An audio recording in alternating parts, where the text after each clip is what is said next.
Hello, welcome back to Kim Reads as we continue with Meet Samantha. Chapter 3, The Tunnel. Several days later, Samantha bounded into her backyard holding a gingerbread cookie. She had just finished practicing the piano. She practiced piano every day for 1 whole hour. That hour certainly did seem long. She couldn't wait to get outside when it was over. Samantha took deep breaths of summer air and a couple of long leaps. She stopped beside the tunnel.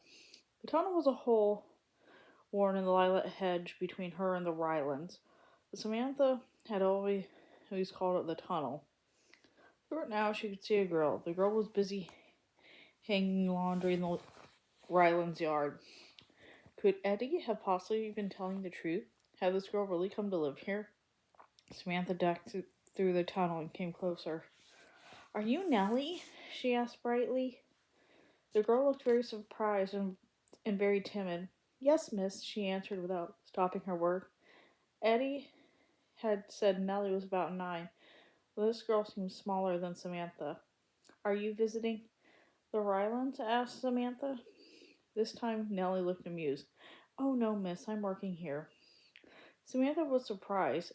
Eddie hadn't said a girl was coming to work, but it didn't matter. Samantha thought it would be wonderful to have a friend next door. She remembered the cookie in her hand. "Would you like some gingerbread?" she said. "It was just baked." Nellie looked at the Rylands house. "Oh, no, miss, I can't." "Won't they let you?" asked Samantha.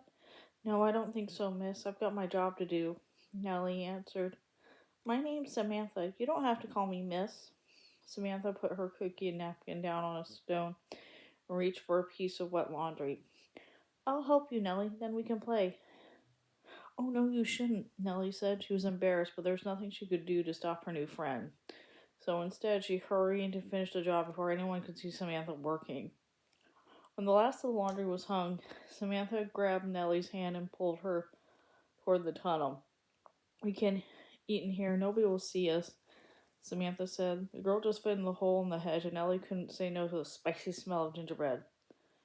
"Why are you working here?" Samantha asked between bites.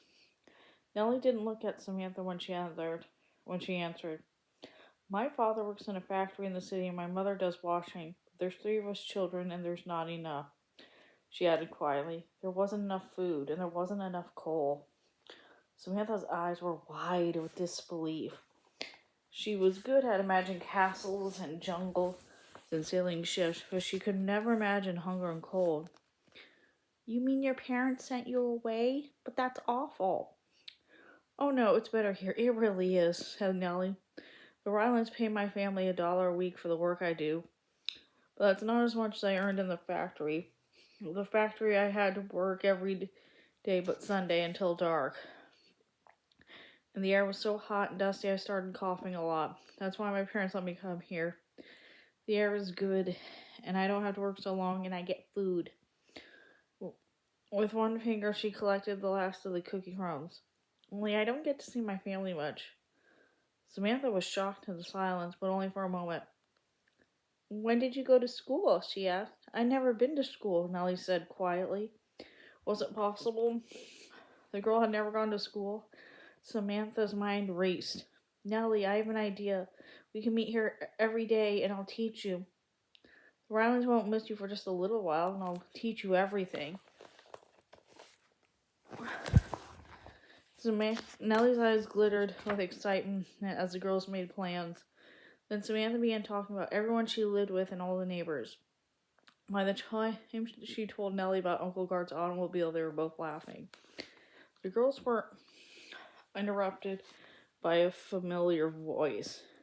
"I see you, Samantha. I see you, Nellie. And you're really ugly. You're both so ugly you'd scare a move." "You're so ugly." "Eddie, get out of here," Samantha snapped. "I'm telling." Eddie started up the house. Nellie looked frightened, but Samantha yelled, "Eddie," in a voice that made him think he'd better wait to hear what she had to say. "Eddie, if you tell anybody anything about us, I will take your new pocket knife and I will stuff it full of taffy." Eddie stopped. He stared at Samantha. Then he put his hand over his back pocket to protect his knife. He backed away from the girls. Finally, he ran away. When he'd gone, Nellie jumped up. I better get back to work. Samantha followed her out of the tunnel. All right, but tomorrow we'll make a telephone. Mrs. Hawkins will give us 2 cans, and I can get a string. We'll get a string through the hedge where Eddie won't see him. Then we can talk wherever we want to. Oh, Nellie, we'll have the most wonderful time. Okay, that's the end of that chapter. See you later.